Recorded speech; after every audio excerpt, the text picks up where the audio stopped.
નમસ્કાર વિદ્યાર્થી મિત્રો, આજે આપણે ચેપ્ટર નંબર 6 ચાલુ કરવા જઈ રહ્યા છીએ, જેમાં આપણે અમુક શરૂઆતના જે ટોપિક છે એ ભણશું અને ત્યાર પછી એસી જનરેટર જે આપણે ધોરણ 10 માં આવતું તે ભણીશું અને ત્યાર પછી આપણે ચેપ્ટર નંબર 7 આપણે ચાલુ કરશું અને બાકીનું જે ચેપ્ટર નંબર 6 છે તે માનણકા સાહેબ છે એ કન્ટિન્યુ કરશે.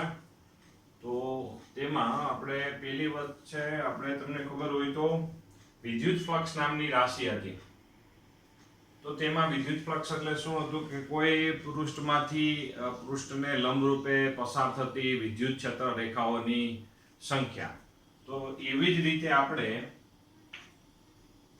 અહીંયા છે આપણી પાસે પ્રશ્ન નંબર 3 છે આપણા લેખામાં.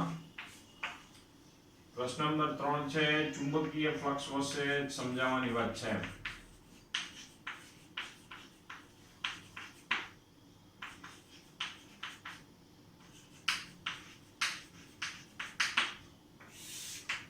તો જેમાં ચુંબકીય ફ્લક્સ વિશે સમજાવો. તો તેમાં બે વ્યાખ્યા ચુંબકીય ફ્લક્સની કોઈ પૃષ્ઠમાંથી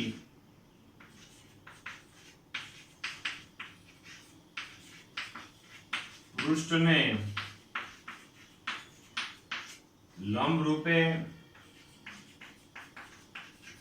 પસાર થતી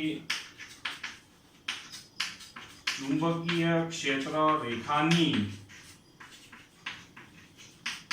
સંખ્યાને ચુંબકીય ફ્લક્સ કહેવાય. ચુંબકીય ફ્લક્સ જે વિદ્યુત ફ્લક્સ હતું સેમ એવી રીતે ચુંબકીય ફ્લક્સ કોઈ પૃષ્ઠમાંથી પૃષ્ઠને લંબ રૂપે પસાર થતી ચુંબકીય ક્ષેત્ર રેખાની સંખ્યા. ટૂંકમાં ચુંબકીય ફ્લક્સ નામની રાશિ એ સંખ્યા દર્શાવતી વાત છે, એટલે કે અદિશ રાશિ થાય. તો હવે આગળ વધીએ તો આપણે શું વાત છે કે ભાઈ ધારો કે એમાં આપણે માની લ્યો કે આ એક પૃષ્ઠ છે અને પૃષ્ઠને લંબ રૂપે ચુંબકીય ક્ષેત્ર રહેલું છે V અને આ પૃષ્ઠનું ક્ષેત્રફળ છે માની લ્યો A. તો અત્યારે આપણે છે આવા કન્ડિશનમાં શું કરીએ છીએ કે ભાઈ ચુંબકીય ક્ષેત્ર એટલે શું છે કે હકીકતમાં કોઈ વિસ્તારમાં એકમ ક્ષેત્રફળ દીઠ પસાર થતી ચુંબકીય ક્ષેત્ર રેખાઓની સંખ્યા ઘનતા એ ચુંબકીય ક્ષેત્ર પર આધારિત હોય છે. એટલે કે ચુંબકીય ક્ષેત્ર એટલે શું છે કે ચુંબકીય ક્ષેત્ર એટલે કે એકમ ક્ષેત્રફળ દીઠ પસાર થતી ક્ષેત્ર રેખાની સંખ્યા. ક્ષેત્ર રેખાની સંખ્યા જ્યાં એકમ ક્ષેત્રફળ દીઠ ક્ષેત્ર રેખાની સંખ્યા જ્યાં વધુ હોય ત્યાં ચુંબકીય ક્ષેત્ર વધુ હશે. તો તેનો મતલબ એવો થયો કે આપણે છે ભાઈ વાત એવું કરીએ કે એકમ ક્ષેત્રફળમાંથી પસાર થતી ક્ષેત્ર રેખાની સંખ્યા લગભગ b જેટલી હોય. કેટલી હોય? b જેટલી. તો a જેટલા ક્ષેત્રફળમાં પસાર થતી ક્ષેત્ર રેખાની સંખ્યા b * a જેટલી હોય અને આપણે સ્મોલ 5 વડે આપણે દર્શાવી દીધું. આ છે પણ આ કન્ડિશન ત્યારે જ લાગુ પડે કે જો ક્ષેત્ર રેખાઓ પૃષ્ઠને લંબ રૂપે હોય તો. પણ ધારો કે આપણે પૃષ્ઠ છે આ ધારો કે પૃષ્ઠ છે ને આ ચુંબકીય ક્ષેત્ર રેખાઓ આવી રીતે અહીંથી પસાર થઈ રહી છે અને પૃષ્ઠ સદિશ હંમેશા સપાટીને લંબ રૂપે હોય અને આ પૃષ્ઠ સદિશ અને ચુંબકીય ક્ષેત્ર વચ્ચે બનતો ખૂણો ધારો કે થીટા જેટલો હોય. તો એવા સંજોગોમાં આપણે ચુંબકીય ફ્લક્સ શોધવા માટે શું કરીએ છીએ આપણે phi બરાબર, જો phi અદિશ રાશિ છે b અને સદિશ છે તો ફરજિયાત શું કરવું પડશે? આપણે આ બેનો ડોટ ગુણાકાર કરવો પડે તો જ આપણે અદિશનું વર્ણન કરી શકીએ. બરાબર? એટલે કે b ડોટ a એટલે કે આપણા માટે b a cos થીટા થઈ જાય, જેમાં થીટા એટલે કે આપણા માટે b વેક્ટર અને a વેક્ટર વચ્ચે બનતો ખૂણો છે. b વેક્ટર અને a વેક્ટર વચ્ચે બનતો ખૂણો છે. જોજો બરોબર. તો ચુંબકીય ફ્લક્સ એટલે કોઈ પૃષ્ઠમાંથી પસાર થતી ક્ષેત્રરેખાઓની સંખ્યા. તો એકમ ક્ષેત્રફળમાંથી જો પૃષ્ઠને લંબ રૂપે ક્ષેત્રરેખાઓ પસાર થતી હોય તો એકમ ક્ષેત્રફળમાંથી પસાર થતી ક્ષેત્રરેખાઓની સંખ્યા b હોય તો a જેટલા ક્ષેત્રફળમાં કેટલી ક્ષેત્રરેખા પસાર થાય? b * a જેટલી પસાર થાય. હવે તમે સમજી શકો કે ભાઈ ધારો કે આ પૃષ્ઠ છે એમાં ચુંબકીય ક્ષેત્ર અત્યારે આમ પસાર થતું હતું, પણ ધારો કે આમ પસાર થાય. હવે આમ પસાર થાય ત્યારે શું થશે કે એકેય ક્ષેત્રરેખાઓ પસાર ન થાય પૃષ્ઠમાંથી, પૃષ્ઠના સમતલમાંથી આમ ક્ષેત્રરેખાઓ જતી હોય જે એકેય પસાર ન થાય. અથવા તો ઊંધું વિચાર કરો, હું તમને પૃષ્ઠ ફેરવીને બતાવું. જો ધારો કે પૃષ્ઠ આવી રીતે છે, ક્ષેત્રરેખાઓ આવી રીતે છે, સમજો. હું અત્યારે પૃષ્ઠ આમ બદલાવું, ચાલો આવી રીતે કરી નાખું તો શું થઈ જાય? એક ક્ષેત્રરેખાઓ પૃષ્ઠમાંથી પસાર ન થાય, કાં તો આગળથી પસાર થઈ જાય કાં તો પાછળથી. એટલે આ પૃષ્ઠમાંથી એક ક્ષેત્રરેખાઓ પસાર ન થાય. તો એનો મતલબ એવો થયો કે પૃષ્ઠમાંથી પસાર થતી ક્ષેત્રરેખાઓની સંખ્યા શૂન્ય. કેવા સંજોગોમાં? આવા સંજોગોમાં. એટલે કે આમાં પૃષ્ઠ સદિશ આમ હોય અને ચુંબકીય ક્ષેત્ર આમ હોય, બે વચ્ચે બનતો ખૂણો શું થાય? 90 નો થાય. અને અહીંયા 90 નો થાય એટલે cos 90 = 0 થઈ જાય. આવા સંજોગોમાં શું થાય? જોવો જોઈએ. અહીંયા પૃષ્ઠ સદિશ સપાટીને લંબ રૂપે હોય એટલે a અને b વચ્ચે બનતો ખૂણો શું થાય? 0 થાય. એટલે cos 0 = 1 થાય એટલે phi = b * a આપણે લખી શકાય. તો હવે ધારો કે જેમ આપણે વિદ્યુત ફ્લક્સની આપણે ચર્ચા કરી હતી એવી જ રીતે અહીંયા પણ ધારો કે કોઈ વક્ર પૃષ્ઠ હોય, ધારો કે ચાલો આવી રીતે કોઈ પૃષ્ઠ છે, આવી રીતે બે વક્ર પૃષ્ઠ છે, જોવું જોઈએ. આ ધારો કે વક્ર પૃષ્ઠ હોય અને અહીંયા ધારો કે ચુંબકીય ક્ષેત્રની દિશા બે અલગ અલગ બિંદુઓ પાસે અલગ અલગ છે. ધારો કે અહીંયા છે, ધારો કે આવી રીતે છે, અહીંયા ધારો કે આમ આવી રીતે છે. આમ ચુંબકીય ક્ષેત્રની દિશા અલગ અલગ. આ બાજુ આમથી પસાર થાય ક્ષેત્રરેખા, આ બાજુ આમથી પસાર થાય છે. તો એવા સંજોગોમાં આપણે શું કરીએ છીએ કે ભાઈ ધારો કે અહીંયા છે, આપણે એક નાનો એવો ખંડ લઈએ છીએ. આ ખંડનું ક્ષેત્રફળ, આપણે ધારો કે dA વડે આપણે દર્શાવી દીધું છે અને એનો પૃષ્ઠ સદિશ સપાટીને લંબ રૂપે. તો આ b અને dA વચ્ચે ખંડ સાથે સંકળાયેલ ફ્લક્સ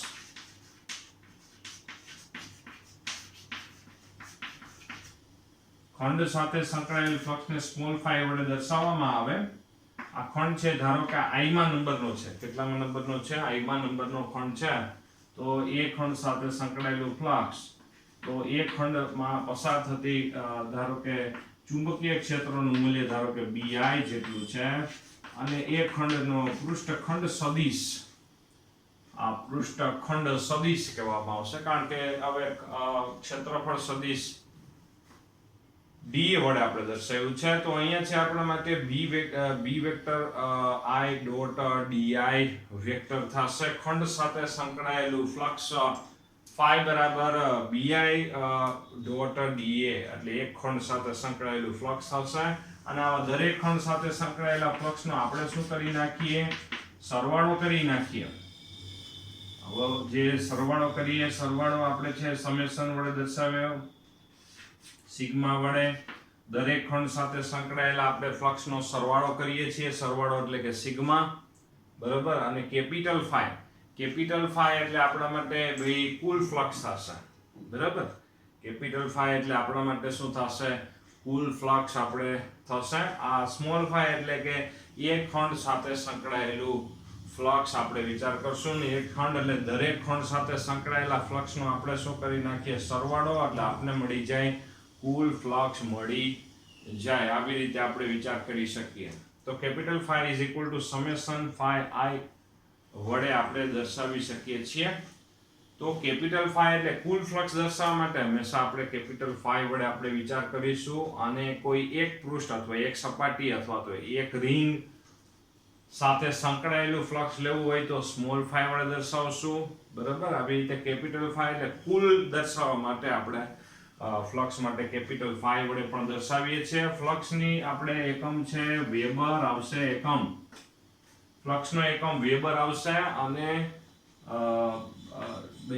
બીજો એકમ આપણે ચુંબકીય ક્ષેત્રનો એકમ ટેસ્લા છે અને ટેસ્લા ઇન્ટુ મીટર સ્ક્વેર આવી રીતે આપણે ચુંબકીય ફ્લક્સનો એકમ પણ દર્શાવી શકાય. આ છે આપણા માટે પ્રશ્ન નંબર 3 આપણે લીધામાં છે. ટેક્સ્ટ બુકમાં પણ આપણે ટોપિક દર્શાવેલો જ છે. બરાબર. તો અહીંયા છે આપણા માટે ચુંબકીય ફ્લક્સની વ્યાખ્યા સૌથી અગત્યની કે કોઈ પૃષ્ઠમાંથી પસાર થતી ચુંબકીય ક્ષેત્ર રેખાઓની સંખ્યાને આપણે ચુંબકીય ફ્લક્સ કહેવાય. આ વ્યાખ્યા બહુ અગત્યની છે. ગમે ત્યારે પૂછવામાં આવે આવડવી જોઈએ, નહીતર આપણે છે સારાંશની મગજમાં ઉતરે. કારણ કે ચેપ્ટર નંબર 6 છે એ હકીકતમાં વીજ પ્રવાહના પ્રેરણ ઉપર આધારિત વાત છે. એમાં મેઇન રાશિ આપણી રહેશે અહીંયા અભ્યાસ માટે ચુંબકીય ફ્લક્સ રહેશે. એટલે ચુંબકીય ફ્લક્સનો મતલબ મગજમાં હોવો ખૂબ જ જરૂરી છે. નહીતર છે આપણે એટલું બધું છે શાર્પનેસથી કામ કરી શકશું નહીં. તો હવે ત્યાર પછી જો અહીંયા જો આ બધી વસ્તુ વિદ્યુત ફ્લક્સમાં આપણે સમજાતા જાણે કે વિદ્યુત ફ્લક્સનું રિવિઝન થઈ ગયું છે અહીંયા. બરાબર. આપણે શું લખતા એકમ ક્ષેત્રફળથી પસાર થતી વિદ્યુત ક્ષેત્ર રેખાઓની સંખ્યા એટલે E વડે દર્શાવ્યો હતો. તો એ જેટલા ક્ષેત્રફળમાંથી કેટલી એવી રીતે અહીંયા છે એકમ ક્ષેત્રફળથી પસાર થતી ક્ષેત્ર રેખાઓની સંખ્યા એ ચુંબકીય ક્ષેત્રના મૂલ્યના સમપ્રમાણમાં હોય. સપ્રમાણતા નિશાની કાઢો. અચળાંક 1 વડે દર્શાવીએ છીએ અહીંયા. એટલે B એકમ ક્ષેત્રફળથી પસાર થતી ક્ષેત્ર રેખાઓની સંખ્યા આપણે દર્શાવીએ છીએ. પણ ક્યારે દર્શાવીએ છીએ કે જો ક્ષેત્ર રેખાઓ સપાટીને લંબ રૂપે પસાર થતી હોય ત્યારે આપણે ડાયરેક્ટ આપણે 83 મૂકી શકીએ. તો અહીંયા છે આપણા માટે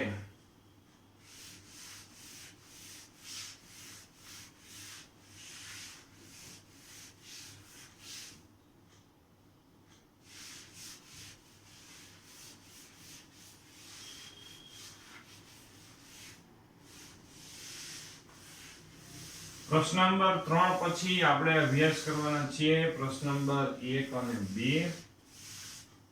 પ્રશ્ન નંબર 1 અને 2 બંને છે આપણા માટે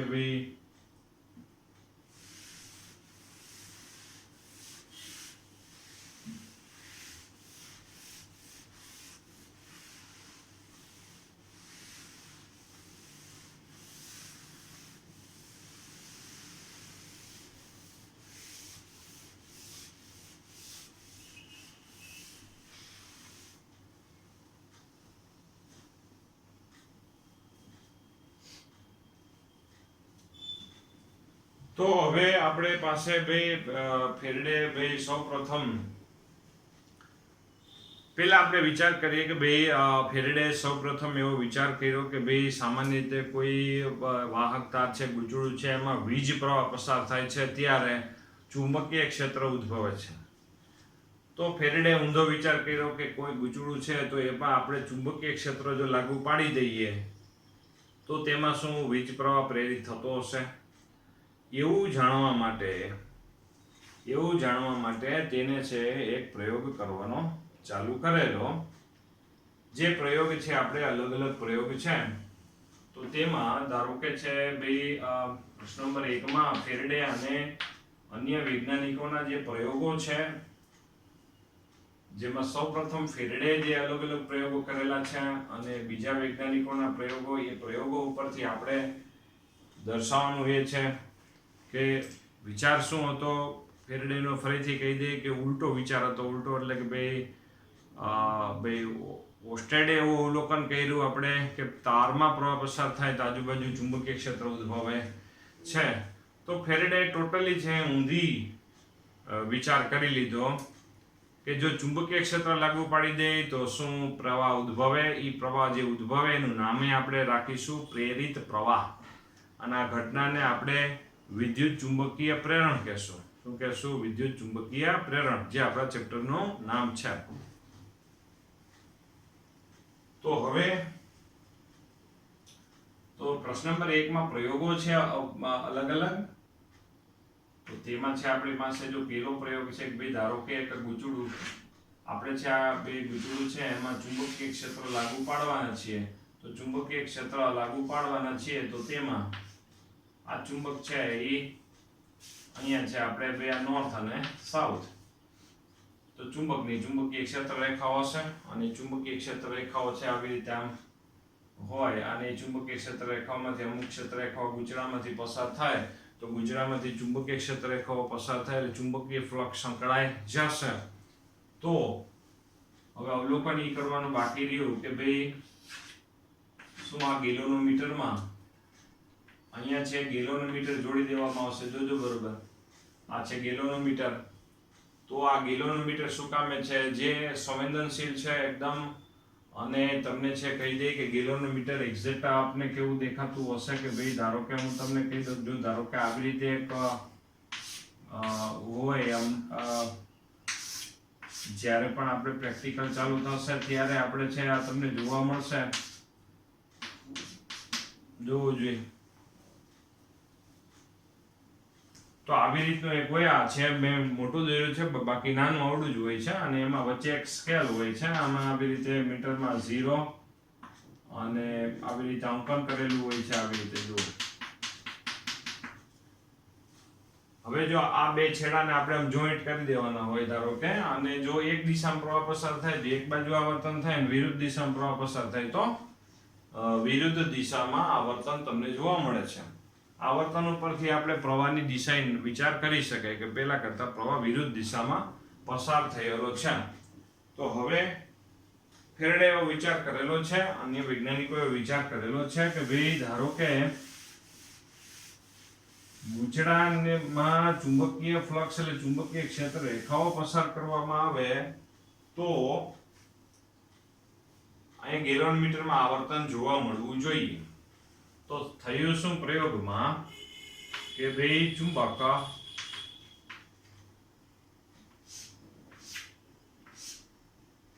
અને ગેલોનોમીટર જોજો તો ચુંબક છે સ્થિર તો ગેલોનોમીટરમાં પ્રવાહ શૂન્ય એટલે આવર્તન નથી એવો આપણે વિચાર કરશું. આવર્તન નથી ગેલોનોમીટરમાં આવર્તન નથી એટલે એનો મતલબ એવો થયો કે પ્રવાહ પસાર થતો નથી.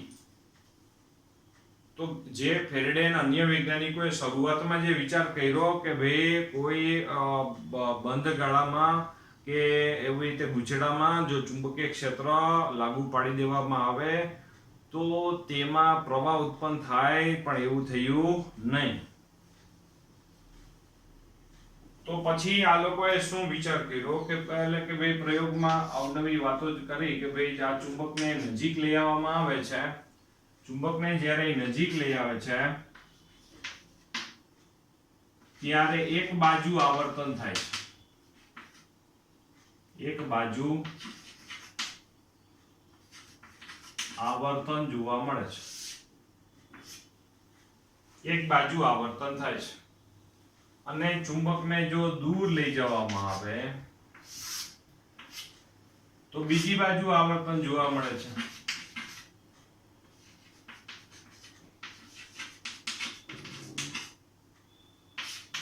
તો એનો મતલબ એવો થયો કે ચુંબકને આપણે છે આમ નજીક લઈ આવો તો એક બાજુ આવર્તન, દૂર લઈ જાઓ તો બીજી બાજુ આવર્તન. કોણાવર્તનનું જે મૂલ્ય છે એ કોના ઉપર આધાર રાખશે? કોણાવર્તનનું મૂલ્ય એટલે કેટલું કોણાવર્તન થાય, વધુ થાય કે ઓછું? એમ કોણાવર્તનનું મૂલ્ય એટલે કે કાંટો આટલો હલે કે આટલો હાલ્યો એમ. કોણાવર્તનનું મૂલ્ય એટલે કે પ્રવાહનું મૂલ્ય. કારણ કે જેટલો વધારે પ્રવાહ પસાર થાય, કારણ કે ગેલોનોમીટરનો સિદ્ધાંત શું છે કે કોણાવર્તન એ પ્રવાહના સમપ્રમાણમાં હોય છે. તો અહીંયા છે આપણા માટે કોણાવર્તનનું મૂલ્ય એ એટલે કે પ્રવાહના સમપ્રમાણમાં હોય છે. એટલે કોણાવર્તનનું મૂલ્ય છે એ અહીંયા ચુંબકની ઝડપ પર આધારિત છે એવું અવલોકન જોવા મળ્યું. પ્રયોગનું અવલોકન જોવા મળ્યું. આપણે પ્રયોગ કરતા નથી, ખાલી અવલોકનના અહીંયા એનું લખીએ છીએ, બરાબર? એટલે એ લોકોના પ્રયોગમાં શું જોવા મળ્યું? ચુંબક જો ધીમે ધીમે એક બાજુ નજીક લઈ આવતા હોય તો આવર્તન મળે આમ થોડું થોડું. પણ જો આમ ઝડપથી લઈ જાઓ તો આવર્તન મળે મોટું. એનો મતલબ એવો થયો કે પ્રેરિત પ્રવાહનું મૂલ્ય ચુંબક ઝડપથી લઈ જાઓ તો અહીંયા ફ્લક્સમાં વધારો કેવો થાય? કારણ કે નજીક લઈ જાઓ, જેમ નજીક લઈ જાઓ તેમ અહીંયા ધ્રુવો પાસે ચુંબકીય ક્ષેત્ર રેખાઓ ગીચ હોય, એટલે જેમ નજીક લઈ જાઓ એમ ચુંબકીય ક્ષેત્ર B નું મૂલ્ય આની સાથે સંકળાયેલું વધતું જાય, જેથી ફ્લક્સ શું થશે? વધતું જશે. તો આપણે છે અહીંયા છે પેલો જે પ્રયોગનો નિષ્કર્ષ છે, જે પ્રયોગના નિષ્કર્ષ છે એ પ્રશ્ન નંબર 2 અહીંયા આપેલો છે.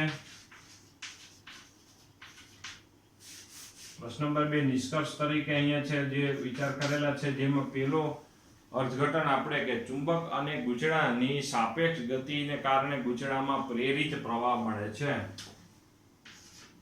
ચુંબક અને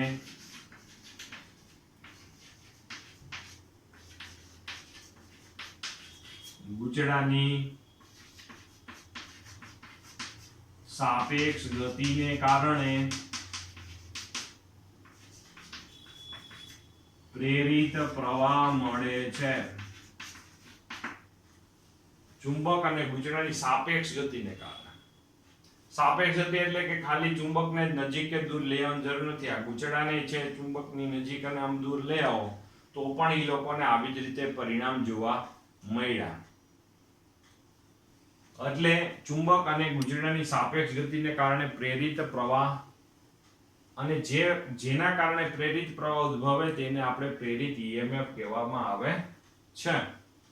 એટલે ઉદ્ભવતો જે પ્રવાહ છે એને પ્રેરિત પ્રવાહ કહેશું, અને ઉદ્ભવતું જે EMF છે જેના કારણે આ પ્રવાહ ઉદ્ભવતો હશે તેને આપણે પ્રેરિત EMF કહેશું. અને હવે નક્કી થઈ ગયું છે કે ખાલી પ્રયોગનો નિષ્કર્ષ શું નીકળ્યો કે ખાલી કોઈ ગૂંચળા સાથે ફ્લક્સ સાંકળવાથી પ્રેરિત EMF ઉત્પન્ન થતું નથી. તો ગૂંચળામાં ઉદ્ભવતું પ્રેરિત EMF કોના ઉપર આધારિત છે? ગૂંચળા સાથે સંકળાયેલા ચુંબકીય ફ્લક્સ નહીં, ફ્લક્સના ફેરફાર પર આધાર રાખે છે, એવું નક્કી થાય. કારણ કે ફ્લક્સનો ફેરફાર કરો, જો કેવી રીતે ફેરફાર થાય છે. અહીંયા ધ્રુવ પાસે ચુંબકીય ક્ષેત્રના મૂલ્ય વધુ હોય. હવે છે ચુંબકને કાં નજીક લઈ આવો, કાને નજીક લઈ આવો તો આની સાથે સંકળાયેલું ફ્લક્સ એટલે પસાર થતી ક્ષેત્ર રેખાઓની સંખ્યા વધશે અને ફ્લક્સમાં વધારો થાય. ચુંબકને દૂર લઈ જાઓ તો આની સાથે સંકળાયેલ ચુંબકીય ફ્લક્સમાં ઘટાડો થાય. એટલે એનો મતલબ એવો થયો કે ફ્લક્સ વધે તો એક બાજુ આવર્તન જોવા મળે છે ગેલોનમીટરનું, એટલે એક બાજુ પ્રેરિત પ્રવાહ ઉત્પન્ન થાય છે, અને ફ્લક્સ ઘટે તો વિરુદ્ધ દિશામાં પ્રેરિત EMF ઉદ્ભવે છે. તો અહીંયા છે આપણે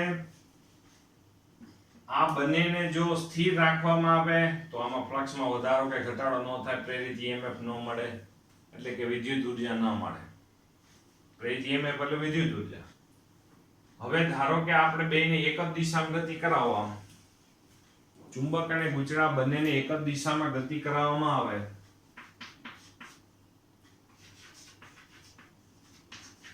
ચુંબક અને ગૂંચળાને એક જ દિશામાં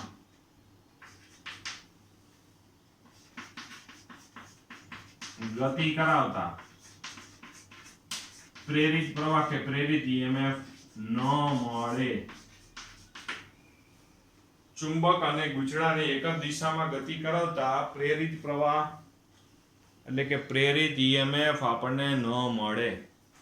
ચુંબક અને ગૂંચળાને એક જ દિશામાં ગતિ કરાવતા પ્રેરિત પ્રવાહ ન મળે.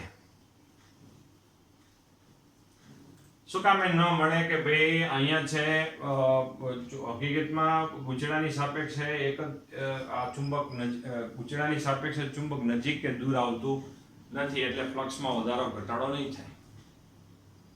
એટલે આ બે સ્થિર રહે અથવા તો એક જ દિશામાં ગતિ કરે તો બેની સાપેક્ષ ગતિ તો શૂન્ય જ ગણાય. એટલા માટે સાપેક્ષ શબ્દ વાપરેલો છે કે ચુંબક અને ગૂંચળાની સાપેક્ષ ગતિને કારણે પ્રેરિત પ્રવાહ મળે છે.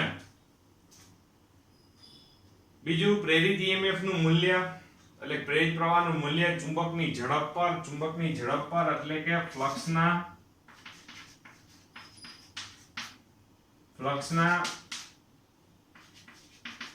ફેરફારના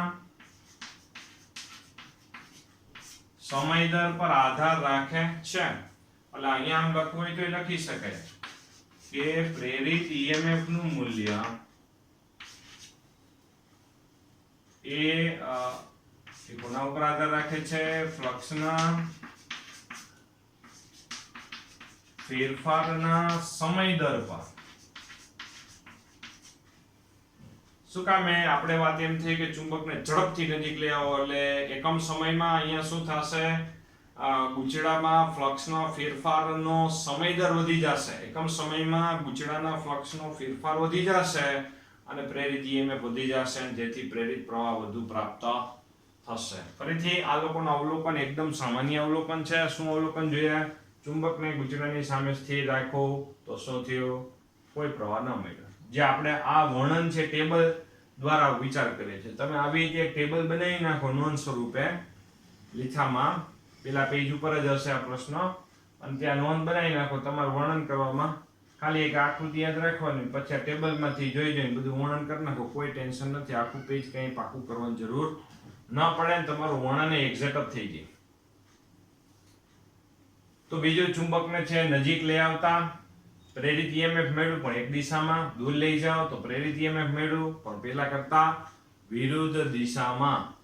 એટલે એનો મતલબ એવો થયો કે નજીક લઈ આવો એટલે ગુચેડામાં ફ્લક્સમાં વધારો થાય, દૂર લઈ જાઓ તો ફ્લક્સમાં ઘટાડો થાય. તો ફ્લક્સ વધે તો એક દિશામાં આમાં પ્રેરિત પ્રવાહ પ્રેરિત EMF ઉદ્ભવે અને ફ્લક્સ ઘટે તો તેનાથી વિરુદ્ધ દિશામાં પ્રેરિત પ્રવાહ કે પ્રેરિત EMF મળે છે. હવે પ્રશ્ન એ થશે કે ભાઈ આ પ્રવાહ છે વિરુદ્ધ શું કામ મળે છે? કે ફ્લક્સ વધે તો એક દિશામાં પ્રેરિત પ્રવાહ અને ઘટે તો પાછો પેલાથી વિરુદ્ધ દિશામાં પ્રેરિત પ્રવાહ મળે છે. એનું કારણ શું છે? જે આપણે આગામી લેક્ચરમાં આપણે જોશું, જે ઉર્જા સંરક્ષણ પર આધારિત વાત આવશે. પણ અત્યારે આ પ્રયોગનું માત્ર અવલોકન છે આ લોકોનું. કે પ્રયોગનું અવલોકન શું જોયું? કે સ્થિર હતું ચુંબક, પ્રવાહ ન મળ્યો, ગેલનમીટરમાં કોઈ આવર્તન ન મળ્યું એટલે પ્રવાહ ઉત્પન્ન થતો નથી. નજીક આવ્યું એટલે એક બાજુ આમાં આવર્તન મેળવ્યું એટલે નક્કી કર્યું કોઈ એક દિશામાં પ્રવાહ ઉત્પન્ન થયો. દૂર લઈ જાય તો બીજી બાજુ આવર્તન મેળવ્યું અને ચુંબકને સ્થિર રાખો તો કોઈ આવર્તન ન મળે. એટલે એનો મતલબ કે નિષ્કર્ષ એ નીકળ્યો કે ચુંબક અને ગુચેડાની સાપેક્ષ ગતિને કારણે પ્રેરિત EMF મળે છે, પ્રેરિત પ્રવાહ મળે છે. અને આ જે પ્રેરિત પ્રવાહ મળે છે ઘટનાને વીજ ચુંબકીય પ્રેરણ કહેવામાં આવે છે. જે આપણું ચેપ્ટરની વાત છે, એટલે ચેપ્ટરમાં એક જ વાત છે, ફ્લક્સમાં ફેરફાર કરો અને પ્રેરિત EMF લઈ જાઓ. નક્કી એ થઈ ગયું છે કે પ્રેરિત EMF મેળવવા માટેના 3 રસ્તા થયા.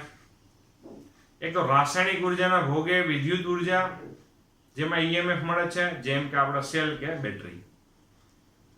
બીજી વસ્તુ છે તાપમાનના તફાવતને કારણે એટલે ઉષ્મા ઉર્જાના ભોગે આપણે વિદ્યુત ઉર્જા મેળવી શકાય, જેને થર્મો EMF કહેવામાં આવશે, જે માઇક્રોવોલ્ટના ક્રમના એટલે ખૂબ જ સૂક્ષ્મ હોય, જે થર્મલ ટેકનોલોજીમાં યુઝ થાય, બાકી મોટા EMF મેળવવા માટે ઉપયોગ ન થાય. અને ત્રીજી વસ્તુ આ થઈ. અને આ ત્રીજી વસ્તુમાં ફ્લક્સના ફેરફારને કારણે, પણ આપણે જોયું કે આ ફ્લક્સનો ફેરફાર કરવા માટે તમારે શું કરવું પડશે? આ ગુચેડાને અથવા તો ચુંબકને નજીક લઈ આવવું પડશે.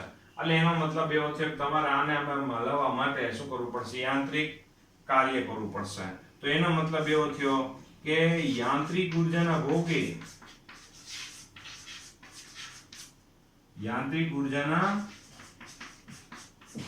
વિદ્યુત ઉર્જા, મનુષ્યનું સપનું આમાં સાકાર થાય છે ભાઈ. યાંત્રિક ઉર્જાના ભોગે વિદ્યુત ઉર્જા કે ચુંબકના મળે રાખો અને વિદ્યુત ઉર્જા મળે.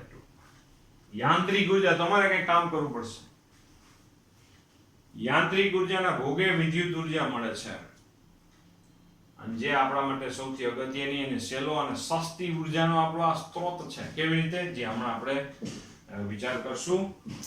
પેલા બીજા પ્રયોગો ઉપર આધારિત વાત કરી નાખીએ. આ પેલો પ્રયોગ છે, આ પ્રયોગ નંબર 1 હતો આપણો. પ્રયોગ નંબર 1 જેમાં આપણે આવા અવલોકન એના નિષ્કર્ષ જે બીજા પ્રશ્નોમાં છે કે ભાઈ ફેરેડે અને અન્ય વૈજ્ઞાનિકોના પ્રયોગોના નિષ્કર્ષ શું હતા, નિષ્કર્ષે સાથે સાથે લખતા જ જઈએ છીએ, બરાબર. તો આવી રીતે ટેબલ સ્વરૂપે નોંધ બનાવી નાખજો, આપણે નોંધ સ્વરૂપે લખી નાખજો કે તમારું વર્ણન કરવામાં આખા પ્રયોગનું જે ચર્ચા છે અહીંયા ટેક્સ્ટમાં એ બધા આવી રીતે તૈયાર કરી નાખો, તમને એકદમ સહેલું પડી જાય.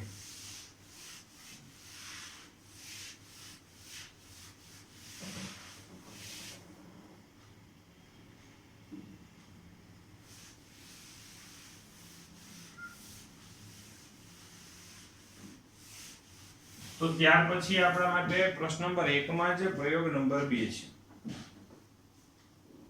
આ પાછું આપણે આ જે ગુચડું છે ગુચડાનું નામ C1 રાખી દઈ અને એમાં પ્રેરિત પ્રવાહ ઉત્પન્ન થાય છે કે નહીં જે ચેક કરવા માટે ગેલોનોમીટર રાખી દેવામાં આવ્યું છે. અને અહીંયા એક ભાઈ બીજું એક ગુચડું છે અને આ જે C2 નામનું ગુચડું છે અને એમાં એક બેટરી જોડી દેવામાં આવે છે. એટલે આમાં શું થશે કે ભાઈ પ્રવાહ પસાર થાય અને કારણે ચુંબકીય ક્ષેત્ર ઉત્પન્ન થશે. તો પ્રયોગ બહુ સામાન્ય જે આ C1 ગુચડું છે જેને C2 ની નજીક લઈ જવામાં આવે તો ગેલોનોમીટરમાં આવર્તન એક બાજુ આવર્તન મળે અને C1 ગુચડાને C2 થી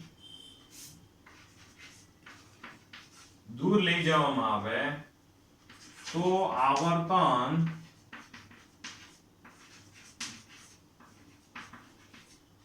બીજી બાજુ તમને જોવા મળે.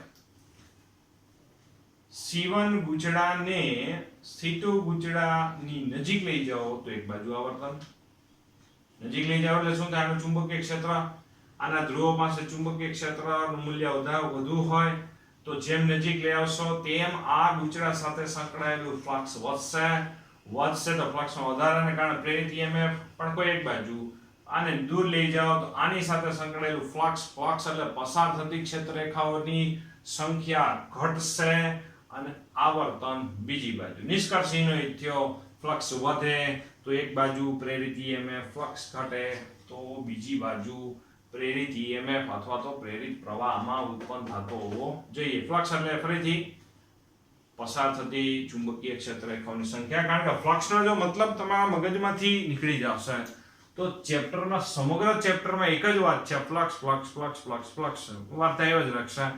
અને જો ફ્લક્સનો અર્થઘટન નીકળી ગયું તમને જે પ્રોપર સમજાવવાનું બંધ થઈ જશે કે આપણે શું સમજીએ છીએ તમને ઘણીવાર મગજમાં ન ઉતરે એના જેવી વાત થઈ ગઈ. એટલે બરોબર છે, ફ્લક્સ શબ્દ અગત્યનો, બરાબર સમજીએ છીએ એક જ વસ્તુ. અત્યારે ફ્લક્સ વધે તો એક બાજુ પ્રેરિત પ્રવાહ ઉદ્ભવે, ફ્લક્સ ઘટે તો વિરુદ્ધ દિશામાં પ્રેરિત પ્રવાહ મેળવો. આ છે આપણે પ્રયોગનો પણ નિષ્કર્ષ. આપણે આ બાજુ એવી જ રીતે વાત થઈ. સામે છે બીજો પ્રયોગ છે પણ એમાં થોડોક ચેન્જીસ છે, માત્ર અહીંયા છે એક કળ રાખી દેવામાં આવશે. કળ હવે જે અહીંયા કળ એટલે સ્વિચ, આમાં ગતિ નથી કરાવી. અહીંયા છે ભાઈ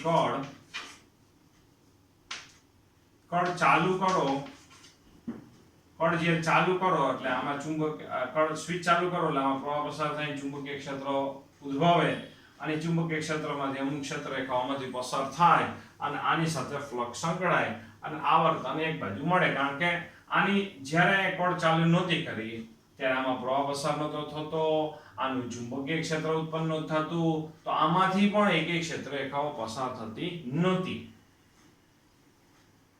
તો ફ્લક્સમાં ફેરફાર આમાં નહોતો તો એમાં આવર્તન નહોતું.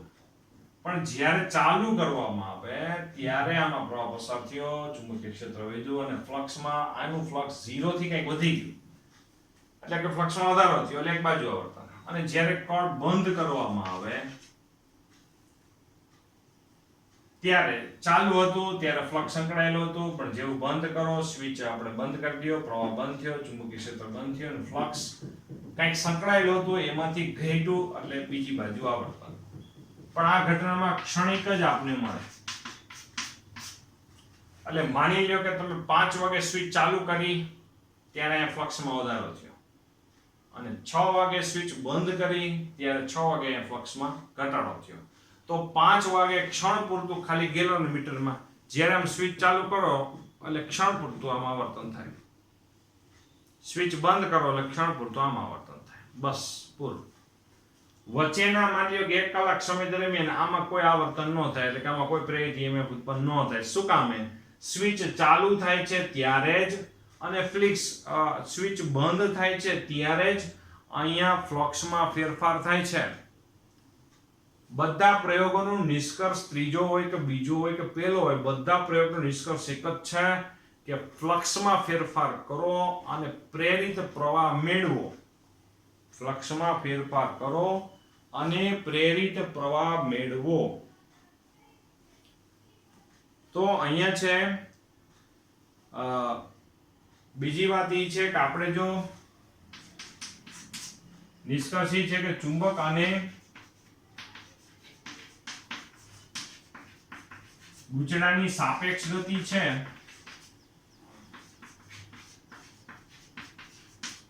વધારતા પ્રેરિત EMF અથવા તો પ્રેરિત પ્રવાહ નું મૂલ્ય વધે. જોવું જોઈએ. હમણાં જ વાત હતી આપણે કે ચુંબકને ઝડપથી લઈ જાય પ્રેરિત EMF નું મૂલ્ય વધી જશે એટલે પ્રેરિત પ્રવાહ આપણને વધુ પ્રાપ્ત થશે. અને સાપેક્ષ ગતિની ઝડપ જો ઘટાડી દેવામાં આવે, ઘટાડતા તો અહીંયા વધેની જગ્યાએ શું લખવાનું? ઘટે. કારણ કે ઝડપ ઘટાડો, ધીમે ધીમે ચુંબકને ગૂંચળા તરફ લઈ જાઓ તો પ્રેરિત પ્રવાહ પણ તમને ઓછો મળે, પ્રેરિત પ્રવાહ પણ ઓછો મળે. એટલે જો અહીંયા સાપેક્ષ ગતિ વધારતા તો લખવાનું કે પ્રેરિત પ્રવાહ વધે એટલે એનું મૂલ્ય વધે, અને સાપેક્ષ ગતિ ઘટાડતા તો પ્રેરિત પ્રવાહનું મૂલ્ય ઘટે. ત્યાર પછી ચોથો આપણો છે ભાઈ મુદ્દો આપણો ભાઈ ચોથા મુદ્દામાં સાપેક્ષ ગતિની દિશા ઉલટાવવામાં આવે. સાપેક્ષ ગતિની દિશા ઉલટાવવામાં આવે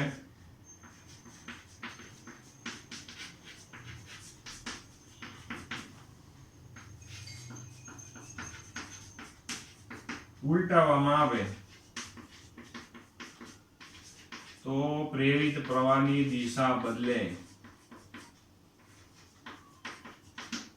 સાપેક્ષ ગતિની દિશા બદલાવવામાં આવે તો પ્રેરિત પ્રવાહની દિશા પણ શું થઈ જાય? બદલી જાય. એટલે સાપેક્ષ ગતિની દિશા બદલાવવામાં આવે એટલે કે ગૂંચળા અહીં ગૂંચળું છે, અહીં ચુંબક છે, ચુંબકને નજીક લઈ આવો તો એક બાજુ સાપેક્ષ ગતિ, દૂર લઈ જાઓ તો વિરુદ્ધ સાપેક્ષ ગતિ. સાપેક્ષ ગતિની દિશા બદલાવો તો પ્રેરિત પ્રવાહની દિશા પણ બદલે છે. આ બધા પ્રયોગના મેઇન નિષ્કર્ષ થયા અને બધા નિષ્કર્ષ ઉપરથી એક જ વાત છે કે ફ્લક્સનો ફેરફાર કરો અને પ્રેરિત EMF મેળવો તો યાંત્રિક ઉર્જાના ભોગે વિદ્યુત ઉર્જા આપણે વિચાર કરવાની છે.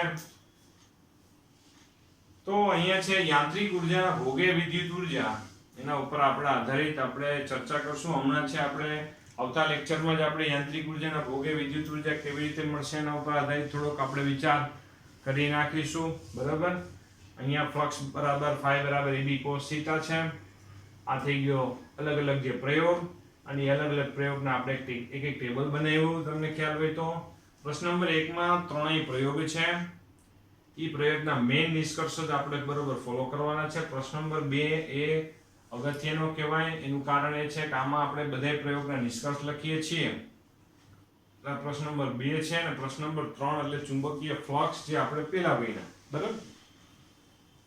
કારણ કે ફ્લક્સ વિશે પેલા જાણકારી લઈએ તો ફ્લક્સના ફેરફાર ઉપર આધારિત આપણે વિચાર કરી શકીએ એમ છીએ. તો અહીંયા સુધી રાખો. આજની વાત છે ચુંબકીય ફ્લક્સનું ખાસ આપણે અર્થઘટન ખબર હોવી જોઈએ. ચુંબકીય ફ્લક્સ એટલે શું, સમીકરણ યાદ હોવું જોઈએ. બીજી વસ્તુ એ છે કે આ પ્રયોગના નિષ્કર્ષ બરોબર યાદ હોવા જોઈએ. અને પ્રયોગમાં આપણે અગત્યની વાત એ થઈ કે ભાઈ પ્રેરિત પ્રવાહ જે ઉદ્ભવે છે ફ્લક્સના ફેરફાર પર આધાર રાખે છે. આ મુદ્દો ખાસ આપણે યાદ હોવો જોઈએ. એટલે ચેપ્ટર એકદમ સહેલું પડશે, બરાબર. આ રોજે રોજ આવડવું જોઈએ દરેક લેક્ચરમાં, ચેપ્ટર ચાલુથી પૂરું થાય ત્યાં સુધી, કારણ કે ચેપ્ટરમાં એક જ વાત છે, બીજી કોઈ વાત જ નથી, બરાબર. અહીંયા સુધી રાખીએ.